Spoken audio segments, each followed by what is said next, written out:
Yeah, it's been a while since we've had everybody, so it was good to see them all participating, and they all look pretty good. Feel anything different from yesterday to today, just given this is the last practice before things kick off? Well, these are always a little tricky. I think it's different from a regular season practice, especially in the position we're in.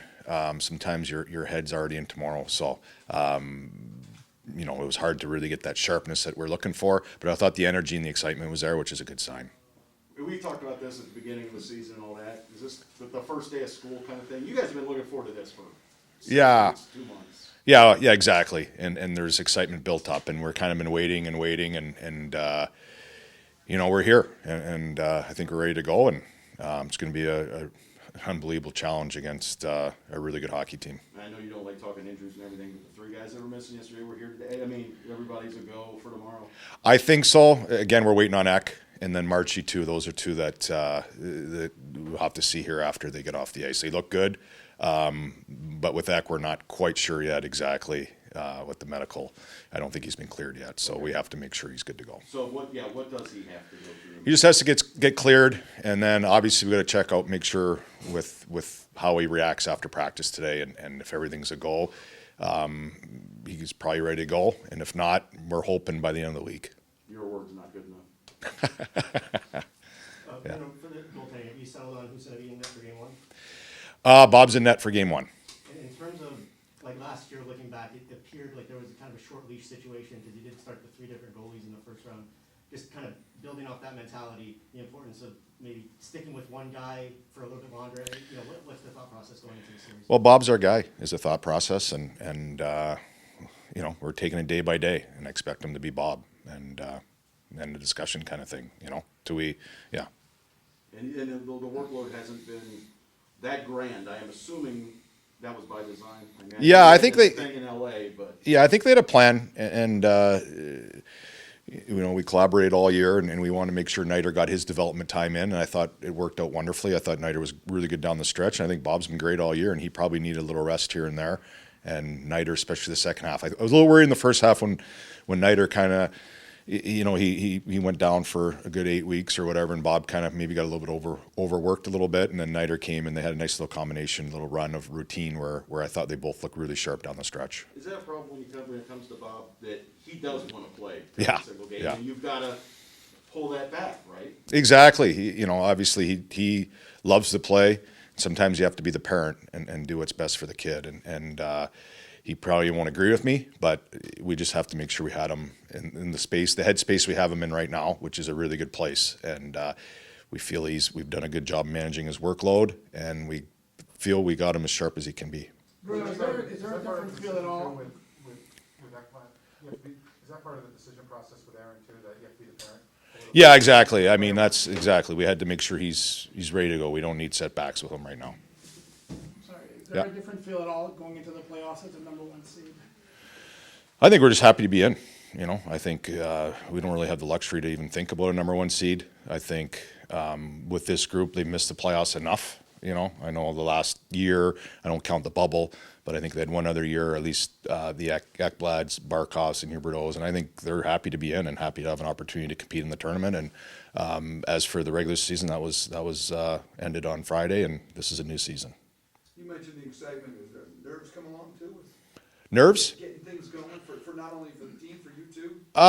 You know what? To be honest, maybe tomorrow morning. It's just been we had the late night and after Montreal, and then you're basically cramming for tests for 2 or 3 days. So probably later tonight when I'm watching the other games, I'm sure they'll come in effect. But I've played in big games, and I understand this time of year, so I know how to handle it. And I think our guys are super excited, and we got enough veterans in that room that've been through so many things. I think they'll manage everybody's nerves and excitement level. So you just mentioned it a little bit, having the veterans in the room, right? You think of the big ones, right? The guys that have been really good, but there is a slew of guys on this team that have playoff experience. You've got Bennett, you've got Brady, you've got Montour. How important is that? Just having experience, guys who have played in the situation, because the playoffs is a different beast.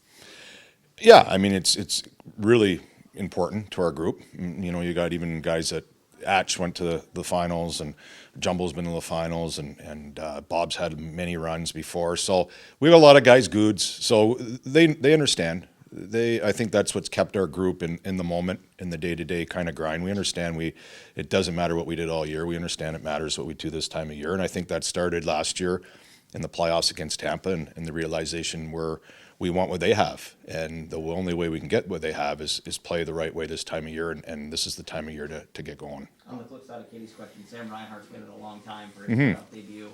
He's a laid-back guy, but have you sensed a little extra fire from him leading up to this first game? Oh, he's played in big moments before. You know, he was a star at the World Juniors and his playoff in the Western League, and he knows how to play hockey. So I'm sure he's super excited. I think being in Buffalo for that long and not getting in is very, it takes its toll on you. So I would think this is a real exciting time for him. You're playing a team in Washington that made a deep run and won the Stanley Cup in 2018, and a lot of them, the players from that 2018 team are still there. I mean, how dangerous is to play a team like that as the 8th seed? It's extremely dangerous. They're not an 8 seed.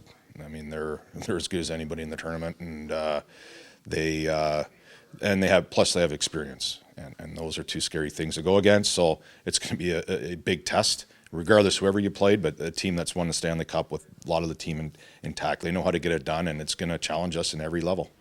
And with Patrick Hornquist, we talked about him numerous times, but he won the Cup twice in Pittsburgh. How much has he just helped this squad since he's been here these past 2 seasons? Tremendously. You know, I think his intensity, his competitiveness, it's rubbed off on a lot of people. It's made our practices much better, much harder, much more compete in them. He just brings a little fire that every day the bench has got more energy. He's been through so many different things, and he's vocal, but he also brings it in every practice, and he brings his intensity, and his intensity is contagious. How long, you just mentioned the bubble in Toronto, how long ago does that feel? I mean, you've only got, 5 guys left on this team? Yeah, it feels like forever, really. And it's a completely different group, and it's a completely different feel. And Horny's had a huge part in giving us that different feel. Him and Goods, I think, they really, upped our compete, upped our grit and our resilience, and they've become a lot of it, the identity of this group. Kind of day one, right? I mean, because we talked about the Panthers have skill, but there's something missing, and then it seemed like Let. Yeah. And then you bring in a Bennett and, Verhaeghe's tenacity and all these different pieces that bring that kind of element to our group. People think of us all the time as a high-scoring offensive team, but in reality, we're really tenacious and we're resilient and we're gritty on pucks. And the puck battles are a key. We have some really talented players, but I think how hard we work on the puck is what makes us as good as we are.